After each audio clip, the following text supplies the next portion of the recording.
สดดังไตรลักษณ์ชักนำใจปรับปรุงกายนอกกายในแยกได้ปัญญาจะรุ่งมัคคยานเรื่องรุ่งเข้าเขตโสดาบัน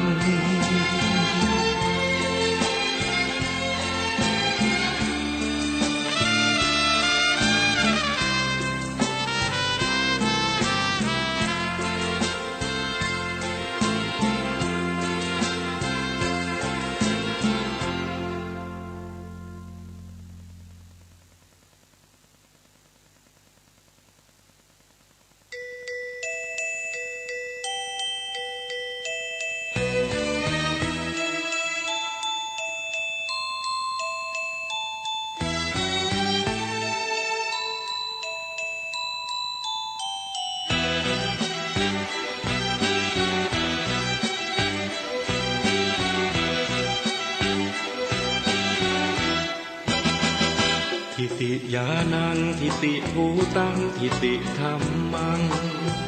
ขอเชิญท่านฟังในทรัพย์แท้สามประการประการที่หนึ่งทิฏฐิญาณังเป็นทานปัญญาเบ่งบานจิตนิ่งรู้แจ้งสดใส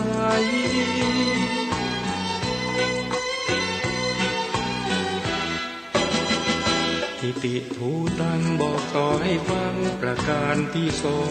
งรู้เห็นเรื่องรองจิตพ้นจำกัดเงื่อนไข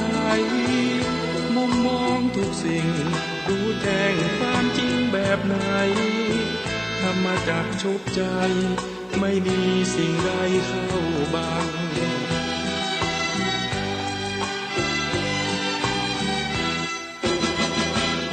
การที่สามทรัพย์นี้งดงามหนักหนาพระท่านบอกว่าก็คือทิฏฐิธัมมังธรรมเดิมที่แท้พ้นจากสังขารธรรมจิตว่างเลิศล้ำหรือสุญญตาพุทธคุณวางไว้กลางกล่าวเพื่อป้องกันเหล่าไพลินสิ้นทั้งหลายธรรมคุณทูลวางไว้กลางใจเพื่อช่วยฮือหูทั่วถึงชั่วดีสังฆคุณทูลไว้ในชีวิตเพื่อช่วยปิดพ้นทุกข์เป็นสุขีโดยบุญอภิวันอัญชลีสวัสดีโดยการนิรันดร์เทิน10 นิ้วกราบแนบไตรไวสาปารมีธรรมในครูบาอาจารย์พระมหาเถรานุเถระท่านเจ้าคณะพระสังฆาธิการทุกรูปทุกตนขอความสุขความสวัสดีในธรรมะแห่งองค์สมเด็จพระสัมมาสัมพุทธเจ้าจงมีแก่บรรดาสาธุชนท่านผู้ฟังทุกท่านที่ได้มีโอกาสเปิดวิทยุรับฟังรายการเสียงธรรมก่อนรับตาตั้งสถานีวิทยุเพื่อการศึกษาพระพุทธศาสนาและวัฒนธรรม FM ความถี่ 104.50 เมกะเฮิรตซ์ส่งสัญญาณจากวัดยังกำสู่สถานีแม่ข่ายวัดหวายหินตำบลสุเทพอำเภอเมืองจังหวัดเชียงใหม่เมตตาในท่านพระครูสมุวิสุวัฒน์วรกิจโจท่านเจ้าอาวาสท่านผู้อำนวยการสถานีวิทยุแห่งนี้ถวายเวลาธรรมาภาพพระมหาประสิทธธรรมาภินันโทน้อมนำเอารายการธรรมะอันเป็นสาระมาเป็นปฏิพรย้อนให้บรรดาญาติโยมที่เป็นครุอุปถากสันนิบาตตานเข้าประจำวัดประจำสำนักสงฆ์ที่พักสงฆ์หรือทำบุญที่ต่างๆตามที่ท่านทั้งหลายมีความพร้อม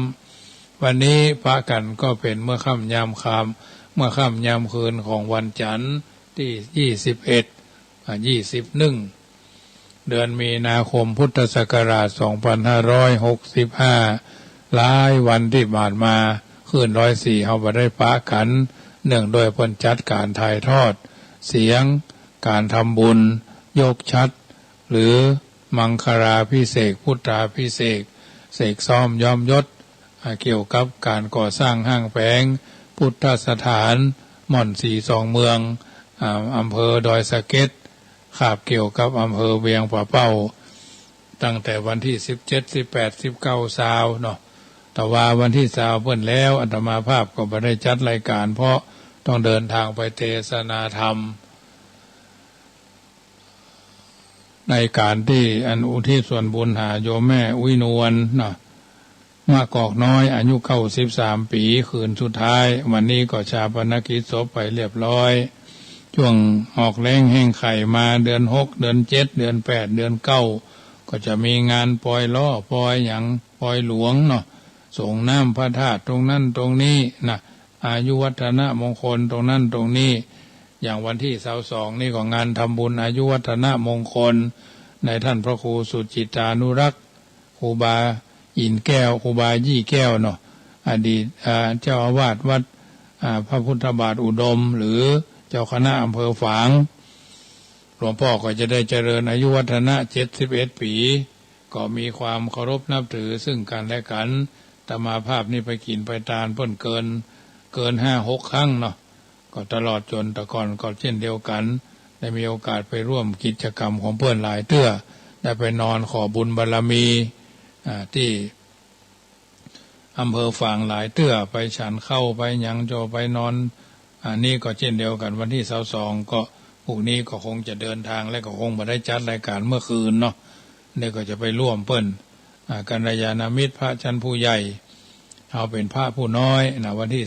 23กินข้าวน้ำจำเข้างายเรียบร้อยพวกก็จะมีการห้องเข้าเอาขวัญเสร็จจากนั้นก็จะเดินทางไปธุระภาระหลายที่เนาะไหนๆก็ไปเมืองฝางนี่ทราบว่าเป็นเมืองที่เชื้อโรคโควิดนักเอาเหมือนกันเนาะแต่ว่าถือว่าเขาไม่ได้ไปบ้านญาติโยมเขาพยายามจะมาไปบ้านเนาะมาเข้าบ้านเข้าจองตรงนั้นตรงนี้ไปถึงก็ไปวัดก็จะพยายามจะมาไปไหนนักมาได้ไปเอี่ยวไปแหวงเหมือนฆราวาสญาติโยมมาได้ไปกินเหล้าเมายาเหมือนฆราวาสเจ้าบ้านเนาะอันนี้ถือว่าไปก็ไปพักมันคงบัดติดบัดเรือบัดลงมาค้างอยู่ในวัดนะเพราะวัดมีพุทธานุภาพธรรมานุภาพสังฆานุภาพอันนี้วันพรุ่งนี้ก็คงจะเดินทางไปวันนี้23ถ้าตันก็จะได้ออกรายการเมื่อค่ำยามแรงเนาะวันพรุ่งนี้ก็ขึ้น96ก็มอบถวายเวลาให้ท่านอาจารย์พระครูประหลัดกิติพงศ์วัดสันขยอมออกแทนทั้ง2 วันเนาะก็แทนกันไปแทนกันมานี่แหละเวลาเขามีศาสนกิจที่จะต้องไปถามว่ายังไปวันที่23ก็ตะลีตะเลือกที่3ที่4ไปเนาะสู้เขาไปแต่หัววันไปเรื่อยๆเนาะนี่ก็สถานีวิทยุหลวงพ่อท่านพระครูสมุวิสุวัฒน์นี่ก็เก่งใจเพิ่นเหมือนกันเดินทางไปหั่นไปนี่แต่มันเป็นที่จะต้องไปเนาะเสร็จจากหั่นมาก็จะมีงานบวชภาคฤดูร้อนสำหรับวันที่23 24 25ก็บวชตอนเจ้ามืดนะประมาณ6 โมง 7 โมงนี่แหละทุเจ้ามี3 ตน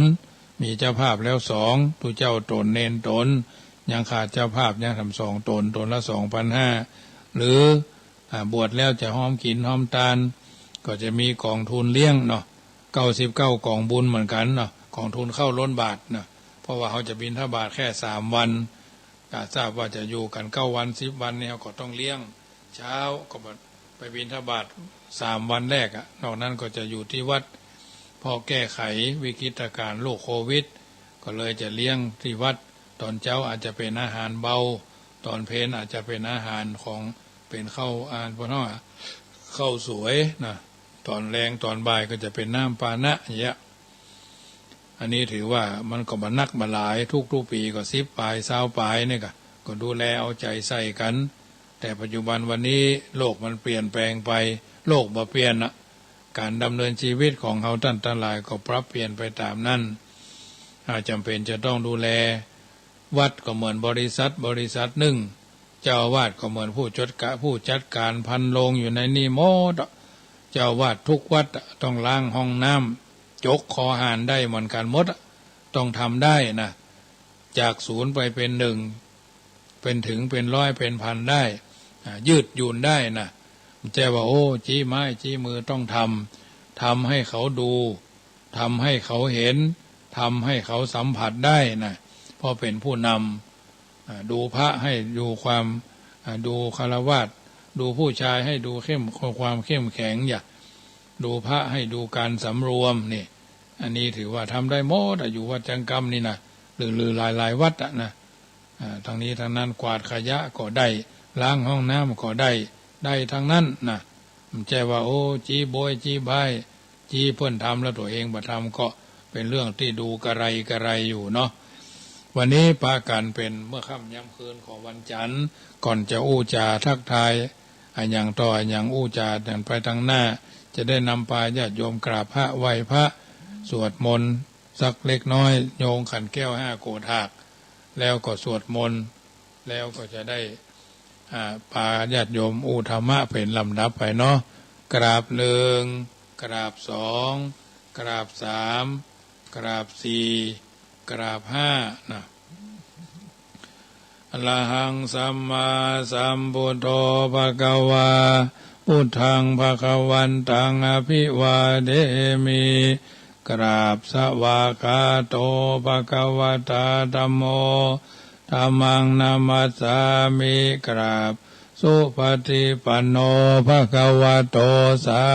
วกสังโฆสังฆังนะมามิกราบมาตาปิตุคุณังอหังวันตามิกราบหุนูภการีวันทามิกราบพระพุทธกราบพระธรรมกราบพระสงฆ์กราบระลึกถึงคุณพ่อคุณแม่กราบระลึกถึงคุณของครูบาอาจารย์ต่อไปก็สมาทานแก้ว5 โกฏหากเนอสวายตุ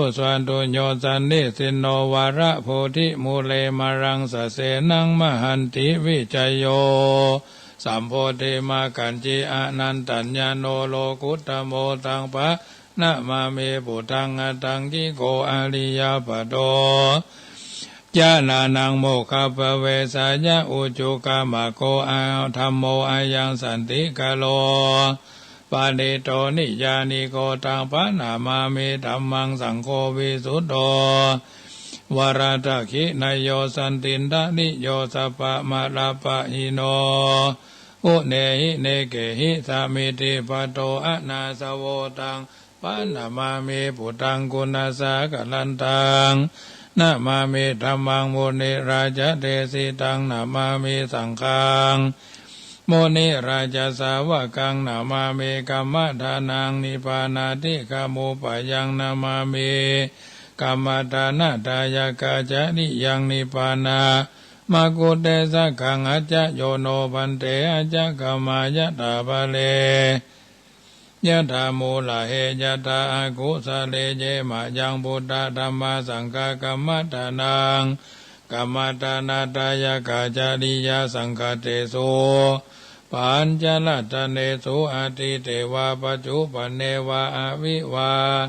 ยะติวาละโอวากาเยนะวาวาจายะวามานาสาวาภมะทังวาอากาลวังวากาสิมาติสวายะตาธัมมังปฏิกะโลมาเตสังโนปันเตพุทธาติรัตนัตยังอนุกัมปังอุปาทายะอัจจยังอัจจยโตปฏิกันหันตุกัมมันตุสัพพังโตสังอายติงสังวลิสามานาปุเนวังกาลิสามาสันจิจโตสังอสันจิจโตสังสัพพังโตสังขมันตุโนนะโมตัสสะภะคะวะโตอะระหะโตสัมมาสัมพุทธัสสะนะโมตัสสะภะคะวะโตอะระหะโตสัมมาสัมพุทธัสสะนะโมตัสสะภะคะวะโตอะระหะโตสัมมาสัมพุทธัสสะพุทธังสรณังกัจฉามิธัมมังสรณังกัจฉามิสังฆังสรณังกัจฉามิทุติยัมปิพุทธังสรณังกัจฉามิทุติยัมปิธัมมังสรณังกัจฉามิทุติยัมปิสังฆังสรณังกัจฉามิตติยัมปิพุทธังสรณังกัจฉามิตติยัมปิธัมมังสรณังกัจฉามิตติยัมปิสังฆังสรณัง กัจจามิสารณะกัมมนังพุทโธสัพพัญญูตยาโนธัมโมโลกุตโรนาวาสังโฆมะคะพลาโตจาอิเจตังรัตนะตยังเอตัสสะอนุภาเวนะสัพพะอันตรายโยวินาศสันตุโนติปิโสภควาตนาภาละมีสัมปันโนตนะอุปปารมีสัมปันโนตนะภลามัตตาปารมีสัมปันโนอิติปิโสภควาศีลภาละมีสัมปันโนศีลอุปปารมีสัมปันโนศีลภลามัตตาปารมีสัมปันโนอิติปิโสภควาเนคัมมาปารมีสัมปันโนเนคัมมาอุปปารมีสัมปันโนเนคัมมาปลามัตตาปารมีสัมปันโนอิติปิโสภควาปัญญาปารมีสัมปันโนปัญญาอุปปารมีสัมปันโนปัญญาปารมัตถปารมีสัมปันโนอิติปิโสภควาวินิยะปารมีสัมปันโนวิริยะอุปปารมีสัมปันโนวิริยะปรมัตถาปารมีสัมปันโนอิติปิโสภควาขันติปารมีสัมปันโนขันติอุปปารมีสัมปันโนขันติปรมัตถาปารมีสัมปันโนมยติปิโสภควาสัจจะปารมีสัมปันโนสัจจะอุปปารมีสัมปันโนสัจจะปรมัตถาปารมีสัมปันโนอิติปิโสภควาอธิฐานาปารมีสัมปันโนอธิฐานะอุปปารมีสัมปันโนอธิฐานะปรมัตถปารมีสัมปันโนอิติปิโสภควาเมตตาปารมีสัมปันโนเมตตาอุปปารมีสัมปันโนเมตตาปรมัตถปารมีสัมปันโนอิติปิโสภควาอุเบกขาปารมีสัมปันโนอุเบกขาอุปปารมีสัมปันโนอุเบกขาปรมัตถปารมีสัมปันโนอิติปิโสภควาทัสสะปารมีสัมปันโนทัสสะอุปปารมีสัมปันโนทัสสะปรมัตถปารมีสัมปันโนโสภควาอิติปิบทสวดกรณียเมตตาสูตรเนอยัสสานุภาวะโตยักขาเนวาทาเสนติเพ่งสันนังยัมหิเจวานุยุนชันโตรตินติวามาตันติโตสุขังสุปฏิสุโตจะปะปังกินจีนะเอวามาติคุณูเปตังปริตันตัมภนามาเหกรณียมัตตกุสเลนะยันตังสันตังปะทังอภิสเมจะสโกหุจูจะสุหุจูจะสุวาโจจะสามุโตอนาติมานิสันตุสโกจะสุภโรจะอปกิโจจะสันลหุกาวุติสันตินทริโยจะนิปโกจะอปะคโปกุเรสุอนานุกิโตนาจะคุตังสมาจเลกินจิเยนะวิญญูปะเลอุปวัตโยสุขิโนวาเขมิโนหนตุสัพเพสัตตาภวันตุสุขิตตาเยเกจิปนาภูตติตาสาวาถาวรวะอนาวาเสสาทีฆาวะเยมหันตาวะมัชฌิมารสกาอนุกาตุลาทิตาวะเยจะอาทิตาเยจะทุเลวะสันติอวิทุเรพุตาวาสัมภเวสีวาสัพเพสัตตาภวันตุสุขิตตานะปโรปรังนิโกเพธานาติมันเยทากตาจินังกินจิปยาโรสนาปฏิฆาสัญญานัญญามัญญาสาทุขายามาสุขามิชัยยามาตายาธานิยังพุตังอายุสาเอกพุตามนุระเขเอวัมปิสัพพพุเตโสมานาสัมภาวะเยอปาริมานังเมตัญจะสัพพโลกัสสมิงมานาสัมภาวะเยอปาริมานังอุตังอโตจติริยัญจาสัมปทังอเวรังอสัมปทังติตัญจลังนิสิโนวาสยาโนวายาวัตสาวิกาตมิโตเอตังสติงอติตายาภมะเมตังวิหารังอิตามาหุติถินจาอนุปกรรมะศีลวาทัสเนนะสัมปันโนกะเมสุวินัยเกตังนัยจตุกปะสยังปุณเรติติกรณียเมตตาสุตังสัพพสิวิสัจจตินังทิปมันตาคตังวิยะยันนาเสติวิสังโฆรังเสสัญจปิปาลิสยังอนาเขตัมหิสัพพตาสัพพตาสัพพปานินังสัพพโสภิปะนิวาเรติปาลิตันตัมปนามาเหวิโรปะเกหิเมเมตังเมตังเอราปะเทหิเมชัพพยา พุทเตหิเมเมตังเมตังกันหาโคตามาเกหิจาปัตตะเกหิเมเมตังเมตังภาอุปเทหิเมมามังอปัตตะโกหิสีมามังหิสีภาทิปาภะโกมามังจตุปัตโตหิสีมามังหิสีภาอุปโตสัพเพสัตตาสัพเพปานาสัพเพพุทธะเกวราสัพเพพัตตารานิปัสสันตุมาขิจิปะปะมาฆะมาอภะมโนปุถโธ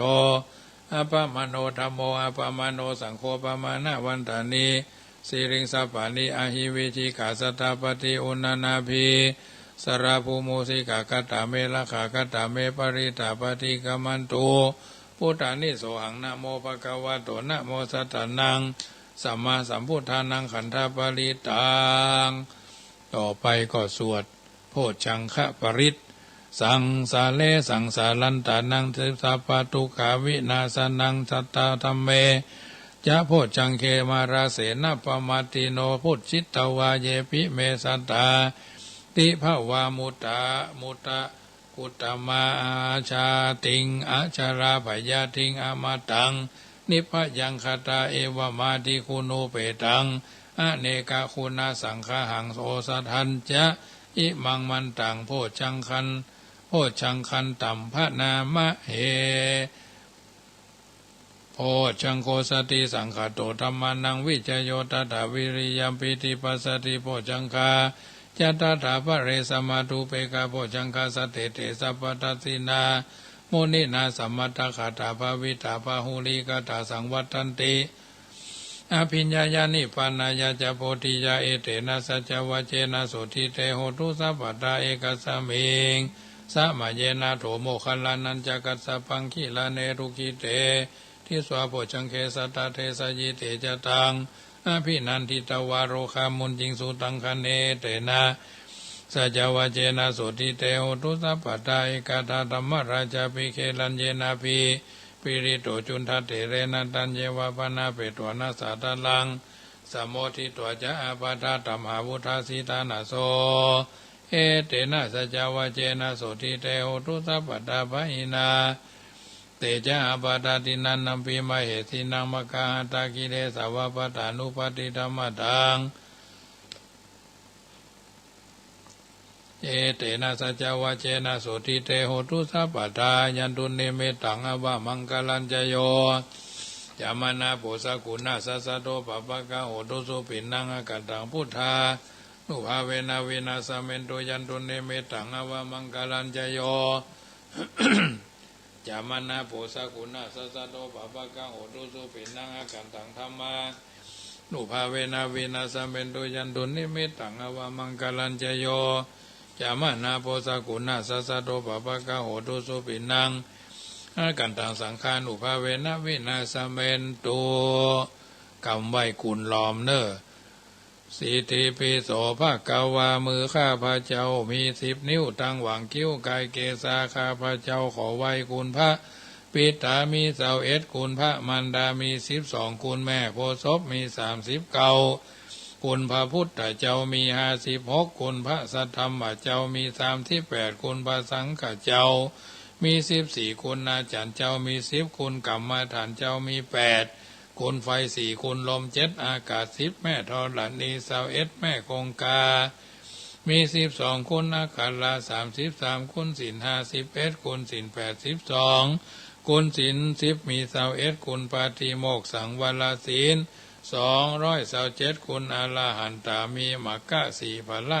4นิพพาน1เป็น9คุณอัสวาทคุณนิสวาทคุณพระวิหารเจ้า 84,000 คันคุณมหาจินะถ้าเจ้าตั้งมวล 84,000 ไม่ 84,000 ดวงขอจงมาเป็นซอยประดับกาญาอันพาเสริฐคือข้าพระเจ้าเมื่อจักดับจิตเสียงชีวิตละสรีละล่างสังขารทัดน้ำดัดดินดัดลมดัดไฟไปในปีใดเดือนใดนาทีใดวินาทีใดอาราธนาพระคุณเจ้าทั้งมวลจงมาปิดประตูจัตุระอบายทั้ง4ขอคุณพระเจ้าทั้งหลายจงมาเปิดประตูเนตรปานแก่ข้าพระเจ้าเดชะนิปานาปัจจโยโอนทุนอนิจังคำไหวจังโกคำจำละบาปกรรมที่ทำมาฮือมดฮือเพียงฮือห่างฮือหายบรรเทาเบาบางไปว่า สัพพะปะปังคุทะการังพุทโธพุทโธพุทธะจะลติมหาสุวรรณะจังโกสัจจะนิพุทโธกายะกัมมังวจีกัมมังมโนกัมมังสันจิจะอสันจิจะสัพพะเวลาสัพพะโสกาสัพพะกัมมาสัพพะอันตรายาภิวินาสันติอธิตะปัจจุปนะนิวระณะธรรมกตังกัมมังกุสเลนะปริยัติอิมังมังคลาปภาเสติปภาวุตังนะจันทิมาอาอุอะมะอุรุปปังละหุปปาปาจากจิกังเวนาสันติอาเสสะโตต่อไปก็สวดอิติปิโสเทวทูตทั้งห้าว่าอาหัมปีโกมิจติธัมโมจติอนาติโตอันทหังกันลายานังกะโลมิกายเยนาวาจามนาสาเทวตุตยามหังอาหัมปิโกมิจลา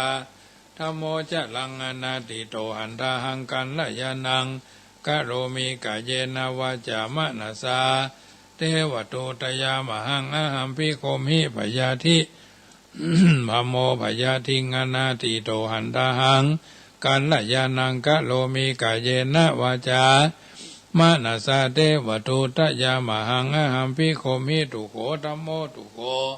อนาติโตหันทหังกันลายานังกะโลมิกายเยนาวาจามนาสาเทวตุตยามหังอาหัมปิโกมิมะละนะธัมโมมะละนังอนาติโตหันทหังกันลายานังกะโลมิกายเยนาวาจามนาสาเทวตุตยามหังกำไว้ที่พิโสถอยหลังเนอติวากาภะโทพุทนางสานุตมะวะเทธาสัตถิราสาสะธรรมละสิภุโรตนุตอะทูวิกะโลโตกะสุโนปันสัมละนะนะระจะจาวิโตพุทธสัมมาสัมหังละอะวากาภะโสปิติอิต่อไปก็สวดพายแผ่ยายบุญเนอพายแผ่ยายบุญที่เขาทำบุญมาตั้งแต่เจ้ามืดมาใส่บาตรตานขันเข้าวันสำคัญว่าบุญอย่างงานว่าบุญนี้ใส่อันผู้ฆ่าทั้งหลายได้ไวและผู้จ้าทั้งหลายเป็นตนว่าทานศีลภาวนาสามสิ่งนี้นาจักถวายปันแผ่รอดพ่อแม่จอดครูบาญาติกาเจ็ดเจนตระกูลเป็นเก้าเจนตระกูลเป็นแดนแสนเจนตระกูลเป็นขนาดท่านเจ้าเหล่านั้นท่านเจ้าเหล่านั้นเขาเจ้าเหล่านั้นล้มหายตายจากสลัมกำก้าห้อนบ่อได้อาบอยากบ่อได้กินขอบุญนี้อาจถึงปันแสนเจนลอดหักแสนเจนหากยังหลายสัตว์ทั้งหลายม้วนหมู่อยู่ใต้น้ำและเหนือแผ่นดินสัตว์บินวนหนอากาศอันใดคาขาดใจตายขอบุญตั้งหลายจุงจอดละดอดกำเวนปลายบนสูงยิ่งยอดไตฟ้าโสดเวจีที่ภาษาทุกที่ตั้งทอระลีแต่เท้าตั้งสี่เทวบุตรเทวดาอินตาพรหมยมมาราชพุทธนาคน้ำและไอส่วนคนตั้งมวลมากบุญนี้อาจถึงปานขอหือสุขทันลำเลิศบุญผาเสดถวายปันขอหือได้หันทันจุงจอดหือได้ผาละลอดดีลีอิมังศีละกัมมังอิมังทานะกัมมังอิมังภาวนากัมมังนิพพานาปัจจโยโหตุโนนิจจังแผ่เมตตาเนออิมายะธรรมานุธรรมปฏิปฏิยาพุทธังปูเชมาอิมายะธรรมานุธรรมปฏิปฏิยาธัมมังปูเชมาอิมายะธรรมานุธรรมปฏิปฏิยาสังฆังปูเชมาข้าพระเจ้าขอแผ่เมตตาไปโดยรอบสุดขอบจักรวาลอนันตจักรวาล8 ทิศรอบตัวข้าพระเจ้า9 ทิศพระขาวพรหม10 ทิศโลกันตนรกข้าพระเจ้าขอต้องอุทิศส่วนบุญส่วนกุศล ที่ได้บำเพ็ญแล้วนี้แก่พ่อแม่ครูอุปชฌาย์อาจารย์ปู่ย่าตายายสรรพสัตว์ทั้งหลายสรรพเปรตทั้งหลายญาติมิตรทั้งหลายผู้มีพระคุณทั้งหลายตลอดจนเก้ากรรมนายเวรเจ้าเกณฑ์ชะตาขอถวายเป็นพระราชกุศลแด่พระบาทสมเด็จพระวชิรเกล้าเจ้าอยู่หัวและพระบรมวงศานุวงศ์ทุกพระองค์องค์สมเด็จพระสังฆราชผู้เป็นประมุขของพระศาสนาพร้อมทั้งคณะรัฐบาลผู้บริหารประเทศเขตแดนจังหวัดลำพูนเชียงใหม่ลำพูนแม่ฮ่องสอนเชียงรายตลอดจนสรรพสัตว์ทั้งหลายพูดผีปีศาจศัตรูหมู่มารเทพบุตรเทพธิดาทุกรูปทุกตนทุกองค์ทุกท่านขอรับเอาส่วนบุญที่ข้าเจ้าแผ่ไปให้ไม่นี้สัตว์ทั้งหลายที่เป็นเพื่อนที่โยเป็นทุกข์ก็ขอให้สุขเมื่อสิ่งสุขขอให้สุขยิ่งขึ้นไปด้วยกันทุกท่านเถิดเอาละสันสาธุชนคนดีฟังน้ำฟังธรรมอยู่ทางบ้านเป็นลำดับไปวันนี้ก็จะได้อู้ธรรมะต่อไปจนกว่าจะหมดเวลาปากันแล้วก็จะได้ผู้เจริญพรธรรมะกันไปก่อนอื่นก็ต้องขออนุโมทนากับบรรดาญาติโยมที่ไปร่วมขีนร่วมตาลเมื่อตะวาห่วงพญามังลายห่อคำพญามังลายหลังอนุสาวรีย์สามกษัตริย์เมืองเชียงใหม่ขึ้น96ตะวาก็ได้ทำอาหารไปร่วมเลี้ยงน้อมเกณฑ์เบญถวายมอบเป็นปฏิพรกับบรรดาญาติโยมที่ได้ไปขีนตาลตรงนั้นหลายคนก็หอมขีนหอมตาลกันมาเป็นต้นว่าบางท่านก็ให้เป็นเจ้าภาพบวชพระร่วมบวชเนรร่วมเนาะซึ่งแต่ละคนแต่ละท่านมีจิตอันเป็นกุศลโยมแม่อินแก้วโยมฉะไหนแม่อินแก้วโยมฉะไหนโยมธีรวัตรขนอมร่วมทำบุญกันเพิ่นอยู่บ้านหนองบัวดอยติร่วมทำบุญมาบวชพระเพ็กตุ1,000 บาทแม่บุญยกรแก้วบางวันลูกหลานบวชองค์ทานวัดจังกรรมส่วนหนึ่งบุญกองทุนกองเงินเข้าล้นบาทวัดจังกรรมแม่โยมสุกระอิสรภาพนายนิคมปิ่นตาเพียร่วมทำบุญมาร่วมทำบุญบวชพระแม่พันนีตาคำบ้านทรายมูลแม่กาสันปะตองร่วมทำบุญมา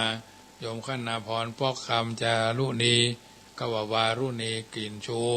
ร่วมทำบุญมาส่วนหนึ่งแม่จันจรัสแจ่มกระจ่างสันติธรรมทำบุญเข้าล้นบาทคัตมาภาพธนวัฒน์บุญบันดาลทำบุญอุปสมบทพระแม่แก้วลีกันทะยัดเนาะถวายทานไปหาพ่อปิ๊กแม่ปิ๊กสิงห์อุดโยมสมานโยมจันยาวิชัยจ้อแลแม่แตงร่วมทำบุญวัดจังกรรมนอสอน้อยยียากูฤทธาวาพ่อเกิดแม่เกิดเป็นต้นอนุโมทนาเนอะกับทุกท่านที่ได้ร่วมขีดร่วมตานกันมาเป็นระยะวันนี้เป็นวันจันทร์ญาติโยมบางคนก็ไปทำบุญก็ดีไปวันไปทำการทำงานที่อยู่ใกล้บ้านไกลบ้านก็ขอเป็นบุญเป็นบารมีบางท่านก็ได้ร่วมทำบุญเพื่อประสร้างก็มีการพระราชทานเพลิงศพท่านอดีตเจ้าวาดวัดหนองหอยท่านพระครูวรวัฒน์วิบูลย์ซึ่งก็เป็นที่เรียบร้อยไปวันนี้ละเนาะนี่ก็ขออนุโมทนาเนอะกับบรรดาญาติโยมที่ไปกินไปทานโดยกันวันนี้ก็จะอู้เรื่องความเชื่อหรือเหนือความจริงอันว่าความเชื่อเป็นเรื่องปกติของมนุษย์มีติดตัวกันมาแต่กำเนิดเกิดทีสามารถเชื่อโดยสะดวกเมื่อได้ยินได้ฟังหรือได้หันสิ่งใดสิ่งหนึ่งหรือได้ยินเขาว่าเขาเล่าเมื่อได้ไปฟังได้ยินแล้วได้หันแล้วส่วนหนึ่งก็เชื่อตามสนิทใจทุ่มเทเชื่อที่บ่อาจจะคืนกายได้อย่างที่ห้องกันว่าปักใจเชื่ออาการอย่างนี้ภาษาพระเรียกว่าศรัทธา อันศรัทธาความเชื่อนั้นยังเป็นกลางบ่เป็นบุญบ่เป็นบาปยังบ่อยู่ในระดับผิดหรือถูกแต่เมื่อเชื่อโดยบัดพิจารณาโดยรอบคอบก่อนว่าจริงหรือไม่จริงควรหรือไม่ควรปักใจเชื่อลงไปโดยบ่ฮู้จริงและมักจะมีความคิดเห็นดิ่งในทางนั้นแน่วแน่อยู่กับความคิดเห็นเช่นนั้นความเชื่อลักษณะนี้เรียกว่าศรัทธาญาณวิปยุตความเชื่อที่ปราศจากปัญญาตรงกันข้ามเมื่อพิจารณาเสียก่อนอย่างรอบคอบเห็นจริงอยู่จริงว่าถูกต้องแล้วจึงปักใจเชื่อเป็นความเชื่อด้วยปัญญาความเชื่อลักษณะนี้เรียกว่าศรัทธาญาณสัมปยุตความเชื่อที่ประกอบด้วยปัญญาคำสอนในทางพุทธศาสนามีหลักแห่งความเชื่อไว้เป็นสอนเช่นสอนว่าอย่า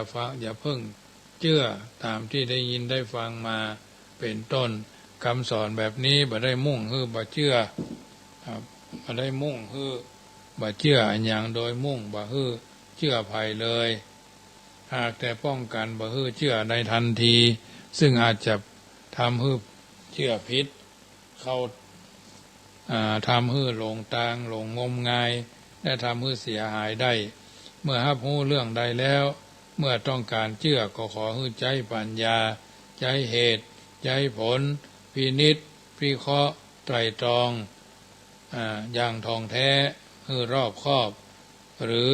ปฏิบัติหันจริงด้วยตนเองหรือดูจากผู้ปฏิบัติจริงแล้วได้ผลจริงเสียก่อนก็เชื่อเช่นนี้จะมีแต่ให้เช่นนี้จะมีแต่ได้ไม่มีเสียถ้าได้แต่เพียงเชื่อเท่านั้นก็จะเชื่อไปโดยไม่รู้หรือไม่เห็นความจริงว่ามีหรือเป็นอย่างที่เชื่อหรือไม่คนหรือของบางอย่างที่มีคนอู้ว่าวิเศษอย่างนั้นดีอย่างนี้ซึ่งอาจจริงหรือบ่จริงก็ได้ฟังแล้วก็เชื่อทันทีว่าเป็นเรื่องจริงเช่นนั้นจริงก็ได้เพียงแต่ศรัทธาความเชื่อแต่ยังขาดปัญญาซึ่งทำรู้ว่าจริงหรือบ่จริงอันความเชื่อนั้นจำเป็นต้องอาศัยความจริงโดยคือเรื่องที่เชื่อจำต้องจริงด้วยประการและด้วยจึงจะประเสริฐเพราะความเชื่อนั้นบ่อาจจะอยู่เหนือความจริงได้ความจริงเป็นสัจจะเป็นของมีอยู่ตายเป็นของมีอยู่เป็นอยู่ตายตัวจะมีคนเชื่อหรือบ่เชื่อก็ยังคงลักษณะจริงอยู่อย่างนั้นบ่เปลี่ยนแปลงบ่ลดบ่เพิ่มลักษณะของตัวเองความจริงนั้นหากมีคนเชื่อก็ได้ประโยชน์หากว่ามีคนเชื่อก็บ่ได้สูญหายไปไหน ยังคงสภาพเป็นจริงอยู่อย่างนั้นในชีวิตประจำวันของเฮาทุกคนญาติโยมที่อยู่รวมกันเนี่ยมีเรื่องความเชื่อเข้ามาปะปนอยู่นักต่างคนก็ต่างมีความเชื่อของตนโดยอิสระเหมือนกันพ้องต่างกันพ้องและเชื่อนั้นจะถูกหรือผิดอย่างใดก็บ่ได้อู้ถึงกันต่างคนก็ต่างเชื่อโดยไปตามปกติจะหู้ได้ว่าเชื่อถูกหรือเชื่อผิดเป็นความจริงอย่างที่เชื่อหรือบ่เป็นความจริงอย่างใดจะหู้ได้ก็ต่อเมื่อมีการพิสูจน์หรือเกิดเหตุเรื่องจริงขึ้นมาเมื่อถึงวาระนั้นอาจจริงก็จะปรากฏหรือเมื่อความจริงปรากฏสามารถรู้ได้ด้วยตัวเองว่าสิ่งนี้ตนเชื่อนั้นเป็นความจริงหรือไม่จริงแต่กว่าจะถึงวาระเช่นนั้นก็อาจจะขวายเกินไปชีวิตอาจจะจบเสี่ยงไปก่อนเพราะบ่ใจหู้ได้โดยง่ายและบ่อาจจะหู้หันได้ตลอดชีวิต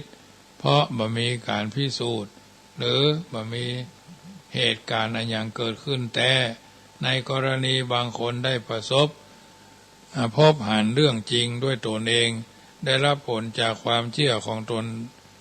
ตนด้วยตนเองหรือพิสูจน์ด้วยการปฏิบัติตามคำแนะนำแล้วได้รับผลอย่างนั้นจริงแล้วเชื่ออย่างนั้นแน่นแฟ้นว่าความจริงเป็นอย่างใดหากเป็นเรื่องที่ดีเป็นเรื่องที่เป็นประโยชน์แก่ตนและคนอื่น ก็ย่อมถือว่ากำไรชีวิตและมีสิ่งที่ยึดถือเป็นสัจจะถูกต้องเป็นแนวทางดำเนินชีวิตบ่ลงไปผิดทางบ่เสียเวลาไปกับความเชื่อลมๆแรงๆที่ยึดแน่นแน่นอนบ่ได้หรือยึดได้แต่บ่ได้สาระประโยชน์อันหยังเป็นจริงเป็นจังสมัยพุทธกาลมีการพิสูจน์ความเชื่อที่มีการยกย่องว่าอาจารย์ของตนเป็นผู้วิเศษระลึกถึงสิ่งอันประเสริฐเมื่อเคารพกราบไหว้แล้วจะได้ลาภผลมหาศาลแต่เมื่อพิสูจน์ด้วยความจริงแล้วก็ปรากฏผลว่าบ่ได้เป็นอย่างที่ยกย่องนับเป็นเรื่องที่เหลืออาจจะเป็นจริงกับบ่จริงกันเนาะเอาก็ตั้งใจสนใจเอาฟังท่านจึงบันทึกไว้ในเป็นหลักฐานว่าเมืองตะกะเมืองสาวัตถีมีสหายรักกันมากอยู่คู่หนึ่งคนหนึ่งชื่อสิริคุตคนต่อมาชื่อครหาทินทั้งสองคนเนี่ยแม้สนิทสนมกันนักแต่ก็มีผู้ที่ตนเคารพนับถือต่างสำนักกันคือสิริคุตเป็นอุบาสกนับถือพระพุทธเจ้าส่วนครหาทินนับถือพวกนิครนเป็นนักบวชเปื่อยกายล่อนจ้อนเมื่อทั้งสองบ่ได้อู้ถึงเรื่องนี้จึงคบกันได้สนิทต่อมาพวกนิครนหันว่าสิริคุตเป็นคนมีฐานะคนดีคนหนึ่งเช่นเดียวกันแม้กับครหาทินลูกสาวของเศรษฐีหรือลูกของ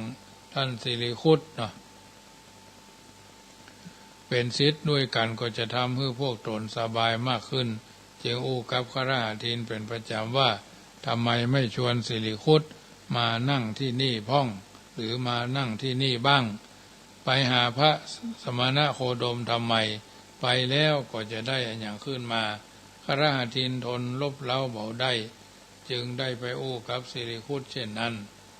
สิริคุตฟังแล้วก็เฉยยิ้มเหียบอกว่าอัญญาธามาหยังครหาทินก็อู้บ่อยๆบอกว่าจะนั่งจะยืนที่ไหนก็อู้ชักชวนในที่หันจนสิริคุตเกิดความรำคาญจึงถามว่าอาจารย์ของคุณวิเศษอย่างใดจึงชวนเฮาเฮืบไปนับถือโดยครหาทินก็ตอบอย่างมั่นใจว่าอย่าได้ถามอย่างนั้นขึ้นชื่อว่าสิ่งที่มีสิ่งที่พระผู้เป็นเจ้าพระผู้เป็นเจ้าของเฮาบ่ฮู้เป็นบ่มีพระผู้เป็นเจ้าของเฮาผู้รู้เหตุที่เป็นอดีตปัจจุบันและอนาคตทั้งหลายทั้งหมดกายกรรมวจีกรรมมโนกรรมก็รู้ทั้งหมดย่อมรู้ถึงเหตุที่ควรและบ่ควรทุกอย่างสิริคุตถามว่าคุณอู้ว่าท่านรู้ทุกอย่างเลยหรือครหาทินพยักหน้าว่าท่านรู้ทุกอย่างจริงๆสิริคุตจึงบอกว่าแหม3 วันขอนิมนต์พวกนิครนอาจารย์ของคุณไปฉันอาหารที่บ้านของเราครหาทินได้ฟังเช่นนั้นก็ดีใจรีบไปบอกเหล่านิครนอาจารย์ของตนว่าสำเร็จของตนว่าสำเร็จแล้วสิริคุตเลื่อมใส่หมวกท่านพวกท่านขอนิมนต์พวกท่านไปฉันอาหารที่บ้านของเขาในแหม3 วันแม้พวกนิครนก็ล่าเริงยินดีว่าต่อไปหมู่เฮาคงจะสบายขึ้นละบ่ได้เหนื่อยบ่ได้อิดบ่ได้ม้อยเนาะฝ่ายสิริคุตต้องการทดสอบว่าหมู่นิครนนั้นจะฮู้อันหยังนะฮู้อันหยังแถมอย่างใดก็ตามเพื่อนตามที่เพื่อนบอกหรือไม่จึงคนไปขุดหลุมยาวระหว่าง2 บ้าน2 หลังลึกท่วมหัวแล้วเทอุจจาระไปทั่วตอกลักที่ไว้ที่ปลายหลุม2 ข้างภายนอกหลุมแล้วจึงขึงเชือกไว้ที่ลักนั้นตั้งอาสนะสำหรับนั่งไว้โดยตั้งเท้าอาสนะด้านหน้าอยู่บนปากหลุมทั้งด้านหลังตั้งด้านหลังไว้บนเชือกโดยคิดว่าเมื่อหมู่นิครนมานั่งจะได้พัดลงในหลุมจากนั้นก็จะสั่งให้ตั้ง ตั้งตุ่มใหญ่ๆไว้ที่หลังบ้านหลายใบวันรุ่งขึ้นจนเป็นเวลาเลี้ยงก็ได้ผูกปากตุ่มทุกใบด้วยใบกล้วยและใบเก่าและผ้าเก่าทาใบกล้วยด้วยผ้าเก่าด้วยข้าวต้มพ่องข้าวสวยพ่องเนยใสพ่องน้ำอ้อยพ่องเพื่อหันว่าในหลุมเหล่านั้นมีอาหารสำหรับเลี้ยงทุกอย่างเมื่อถึงเวลากำหนดวันคฤหัสถินได้ไปบ้านสิริคุตเจ้าเพื่อตรวจสอบว่าเพื่อนจัดอาหารและจัดสถานที่และอาหารไว้พร้อมหรือยังสิริคุตก็พาไปดูอาสนะที่นั่งพาไปดูตุ่มที่ปิดฝาปากตุ่มเอาไว้บอกว่าข้าวต้มมีเท่านั้นตุ่มข้าวสวยมีเท่านั้นตุ่มขนมเนยใสน้ำอ้อยมีเท่านั้นตุ่มคฤหัสถินหันแล้วก็สบายใจรีบไปบอกหมู่นิครว่าทุกอย่างพร้อมแล้วก็นำพวกนิครจำนวน500ไปยังบ้านสิริคุตเมื่อหารพวกนิครเดินมาสิริคุตก็คิดในใจว่าถ้าหมู่ท่านรู้เหตุได้ทุกอย่างตามที่ลูกศิษย์ของพวกท่านบอกก็ขอให้พวกท่านอย่าได้เข้าไปในบ้านหากเข้าไปพวกท่านจะบ่ได้ฉันนะหยังเพราะในบ้านบ่มีอย่างจัดไว้หมู่พวกท่านเลยแต่ถ้าพวกท่านบ่รู้จริงเข้าไปในบ้านก็จะนั่งบนอาสนะก็จะตกลงไปในหลุมคูดแล้วจะถูกคนใจตีเกิดอย่างนี้แล้วก็นิมนต์พวกนิครเข้าบ้านพวกนิครที่เข้าไปก่อนก็เตรียมจะขึ้นนั่งบนอาสนะผู้มีหน้าที่ต้อนรับก็เรียนว่าการนั่งบนอาสนะของที่บ้านเนี้ยจำต้องทำตามธรรมเนียมคือต้องยืนเข้าไปแถวต้องยืนเข้าแถวก่อน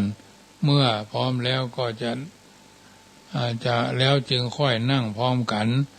พวกนิครก็ปฏิบัติตามนั้นเมื่อพร้อมแล้วก็ก้าวไปเพื่อจะนั่ง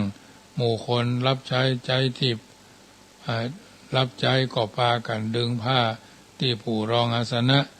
ไว้ออกแล้วกระตุกเชือกตีนเตียงที่ตั้งอยู่บนเชือกก็กระตุกขึ้นอาสนะก็เทลงไปในหลุมนิครทั้งหมดต่างก็เอาหัวทิ่มลงในหลุมเปื้อนด้วยอุจจาระหรือคูดทั้งหมดหมู่คนใจก็ใช้ไม้ตีพ่องบุกพ่องซ้ำลงไปเป็นการลงโทษสิริคุตเดินมาที่ปากหลุมแล้วตะโกนพวกนิครว่าพวกท่านบ่ฮู้เหตุที่เป็นอดีตปัจจุบันอนาคต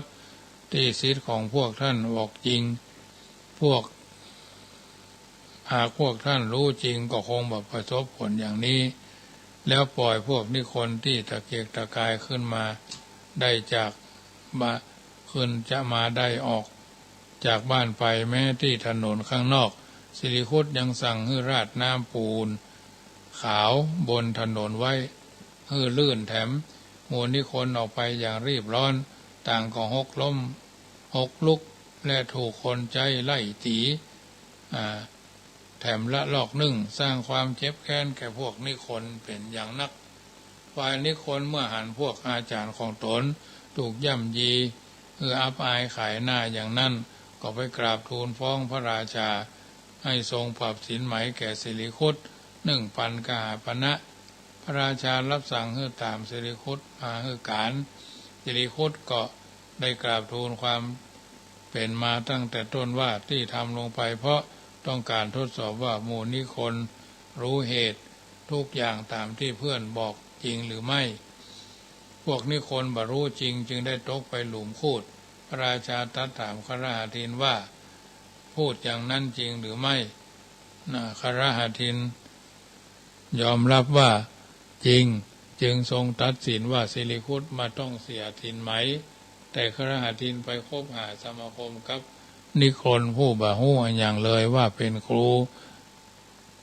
เพราะอันอย่างจึงมาอู้กับเพื่อนว่า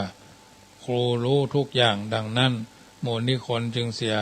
ศีลใหม่แทนนี้ก็ถือว่าได้มาอู้เอิญเจริญพรบรรดาญาติโยมอู้เรื่องของความเชื่อศรัทธาความเชื่อตัวนี้เป็นบรรทัดฐานเป็นอาหารใจ ประจำค่ำคืนของวันจันทร์ญาติโยมได้ยินได้ฟังแล้ววันพุธก็จะได้คือมันจบต่อไปเนาะวันนี้ค่ำคืนนี้ก็คงจะไปได้คงได้ยุติการบรรยายธรรมะก็ทางนี้ทางนั้นญาติโยมได้ยินได้ฟังแล้วเป็นจะใดก็โทรศัพท์ทักทายกันเข้ามาเนอะจะไปลืมเนอะร่วมบุญเป็นกองทุนเข้าล้นบาทบวชพระเภกตุก็ดีภัตตาหารเจ้าภัตตาหารเพลน้ำปานะในช่วงที่บวชภาคฤดูร้อนรุ่นที่15ระหว่างวันที่25 26 27 28 29 30จนกระทั่งถึง6 เมษากำหนดการ15 วัน15 คืนอยู่ที่นี่ก็จะได้ทำอาหารเจ้าอาหารเพลเนาะแล้วก็น้ำปานะถวายท่านเพราะเป็นพ่อครัวเองเนาะญาติโยมมีโอกาสก็ร่วมบุญกันได้การบวชพระเภกตุบ่ได้มีบ่อยมันเมินไหนก็มีเนาะมันเมินไหนก็มีแล้วก็ถือว่าในสร้างศาสนทายาทสืบต่ออายุพระพุทธศาสนาเป็นระยะไปถ้าหากว่าถ้าหากว่าเฮาบ่ได้ไปสร้างบุญสร้างบารมีสร้างกุศลบุญญาราศีก็ถือว่าบารมีเฮาน้อยทางนี้ทางนั้นก็น้อมเอิ้นเจริญพรร่วมทำบุญกันเด้อแล้วก็วันที่13 เมษายนสืบชะตาหลวง12 เมษายนก็สวดนพเคราะห์สำหรับท่านที่เกิดวันจันทร์มีเคราะห์มากเต็มเนาะวันศุกร์มีโชควันพฤหัสกับวันเสาร์จะมีเคราะห์มาป้องลัคนาชะตาตามความเชื่อของพื้นบ้านล้านนาเนอะ12 เมษายนสวดนพเคราะห์เมื่อคืนตั้งแต่5 โมงแมลงเป็นต้นไปนำมณฑลพิธีวัดจังกรรม13ก็จะได้มีการสืบโหราชาตาประเพณีทุกปีมีโอกาสก็มาร่วมบุญกันได้แล้วก็จะทอดพระป่าโดยเนาะสมทบทุนโยมบุญเฉลียวอนุโมทนาเนอะเป็นเจ้าภาพจัดหาจัดทีโกทีการ่วมบุญร่วมกุศลกันทางวัดจังกรรมก็รอสายทันศรัทธาจากญาติโยมทอดพระป่า 2,565 กล่องเงินกล่องละ100กล่องทองกล่องละ200กล่องเพชรกล่องละ300นอกนั้นก็ตามเจตนาของท่านญาติโยมได้ยินได้ฟังแล้วบอกพี่บอกน้องก็ร่วมกินร่วมทานกันได้โทรศัพท์ทักทายกันเข้ามา4 นาที5 นาทีสุดท้ายเนาะก่อนจะนำรายการจากท่านไป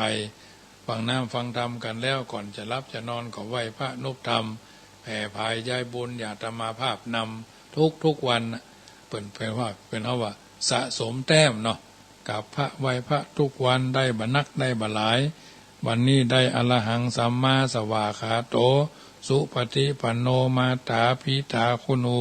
ปการะวันพุธก็ไปแถมไปเรื่อยๆถ้าจะจริงถ้าจะเข้าใจแท้ๆต้องว่าตัวเขียนตัวอาจจะไปบนห้องว่าสุคือการฟังจิคือการคิดปุคือการถามลิคือการเขียนนะสุคือการฟังจิคือการคิดสุคือการฟังจิคือการลิคือการเขียนนะ4 ประการเนี่ยจะทำให้เราเป็นบัณฑิตชนคนผู้รู้เนาะอนุโมทนากับทุกท่านร่วมด้วยช่วยกันค่ำคืนวันนี้ก็คงจะเป็นค่ำคืนที่อาจจะร้อนอบอ้าวเนาะในป่าซางนี่ฝนตก 2-3-5อำเภอป่าซางส่วนแถวพระบาทตาพานนี่ร้อนเหมือนกันนะญาติโยมร้อนมากๆเนาะจะมันเตอะฮ้อนก็ปล่อยตามมันเฮาก็ถือว่าไปตามสภาวะการของเฮานี่แหละก่อนจะรับจะนอนก็กราบพระไหว้พระทุกวันญาติโยมสะสมแต้มกันไปกราบพระพุทธผู้สูงล้ำกราบพระธรรมผู้สูงเลิศกราบพระสงฆ์ผู้ประเสริฐรวมก็เกิดเป็นพระรัตนตรัยกราบพระพุทธผู้สอนสั่งด้วยความหวังอย่างตั้งใจกราบพระธรรมซึ่งนำชัยด้วยดวงใจใส่ศรัทธากราบพระสงฆ์ผู้ทรงศาสตร์ด้วยมุ่งมา่ปรารถนากราบพระรัตนตรัยชัดโลกาน้อมบูชาชีพจนชีพวายโอมเหติทะภะทะกะติตาติเหวะเววะวิรุญกะรุกายะทิรุวิวะเต อมกากากะนุนะนะนินินุนุนินินะนะทุพะพาพาโอมเหเตวาเตนิรุตตภารุพิสาตะรุนิวาจะโลเทภคะภกาโมเหอวะนานะเหมากุมภะโอมสวหายแก้เหตุร้ายนานาสัพพะทุกขาสัพพะพยาสัพพะโรกาสัพพะโควิดโคโรนา19วินาศสันตุอายุวันโนสุขังปะลังขอเจริญพร